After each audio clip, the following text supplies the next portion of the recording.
right, so this part brings in one of my favorite little notions, and that would be stitch markers. These are super handy. They come in, they're just honestly so good for so many different things. And I'm gonna talk about some of my favorite tips and tricks for granny squares. Okay, so I've started my first round of a granny square here, and I'm going to join it with a slip stitch.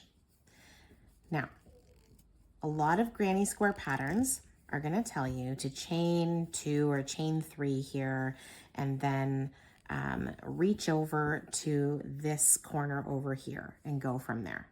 Not my favorite, okay? Another thing that they'll suggest is to slip stitch to here, and then slip stitch to here, and then slip stitch to the corner, and then chain and keep going. I don't like that either personally, because there's this little raised ridge here. Now, again, this is, everybody has their own preference, and that's kind of what this part of the video is about. That sometimes there's no right or wrong way to do something. So I'm just gonna show you some different alternatives, okay?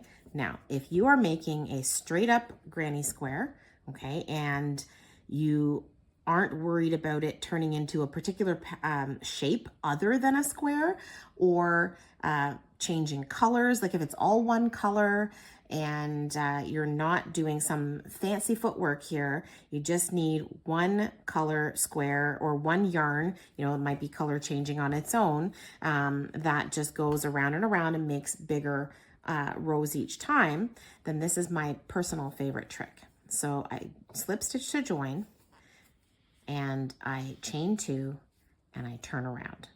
Okay, now I have this corner right here underneath. And so I'm going to yarn over, insert my hook into the corner right under my hook, and then I'm gonna put in 3 double crochets. Now that's another personal preference.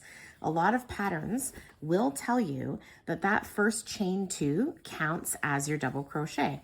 That's not wrong, okay? I just don't particularly like it that way. So I like to do 3 double crochets and pretend that that chain 2 isn't even there. All right, so then I chained another 2 there, and I am going to put another 3 double crochets in. Okay, so that brings us to our next trick. Let me get some more yarn here. Now, that was the first corner. Now I've got to get into this corner over here. And this is something that I see happen a lot in class. So I am going to yarn over, and I'm going to insert my hook into this corner, pull up a loop, and do my first double crochet. All of a sudden, I now have an extra hole here that looks just like this one. And if you're new to crochet, that can be confusing. And what I've seen people do is they accidentally then start going around that double crochet they just made instead of going into the corner. Okay, so fantastic trick that one of my students came up with, I cannot claim this one for myself, is use stitch markers. So when you finish a round, go around and find the 4 corners and put a stitch marker in each corner. Now I've already done that first one, so I have an extra stitch marker here I don't need. And then when you go all the way around and you finish this, you're not gonna accidentally make an extra corner in the wrong spot, right? And you can take these out and then move them up to the corner of the next round. All right, super easy. Love that trick. All right, so I've finished 3 corners now, and I've moved the stitch markers up in each of those corners. Let's do this last corner together. So I will put 3 double crochets in here.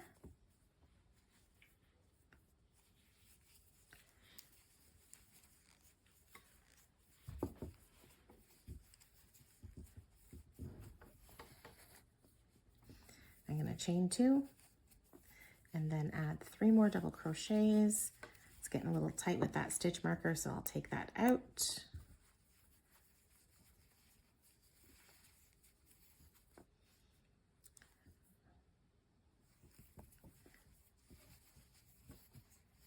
Oh, there we go. And then I'm going to slip stitch to join. Okay, and then again, if I was using this trick to make sure I put the corners in the right spot, I would mark that next corner. Okay, so there's one last thing that I want to talk about, and that is the number of chains that you use when you're doing a granny square. if you are just making a straight up square, like I said, you're not changing colors, you're not coming up with a fancy shape, it's just an actual square, and it doesn't have to fit into something specific where you need a specific number of stitches. There are some optional things you can do. So if you're making like one large granny square blanket, you could totally do this. If you're making several granny squares that you're gonna sew together, you could totally do this, okay? So when it comes to the corner, you have the option of making that chain in the middle 1, 2, or 3 chains, okay? There is no right or wrong answer.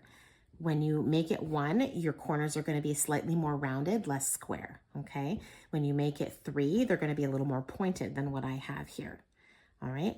In between, so right in here, you have the choice to do 1 chain or no chains at all, okay? Again, it is completely up to you. So unless you're following a specific pattern that's going to turn into a specific shape or garment or whatever it may be, if you're just making a square or making a ton of squares that you want to put together, it is your choice. You can either put 1 chain in the middle ones here in between on the sides, or you can put none. For this square, I've done none. Okay, in the corners, you can do 1, 2, or 3. It all depends on how rounded or how square you want it to look and how big you want these holes to end up being. So the more chains, the bigger the hole. Okay, it's funny in my beginner classes, because we do 3 double crochets, we do 3 chains, and then 3 double crochets. We've actually started calling it the Holy Trinity, because it helps people remember exactly what they need to do when they get to each corner. So 3, 3, and 3. But again, that is just one way of doing it. There are many options. It is totally up to you. I hope you really liked this video, and I hope you'll join me for more.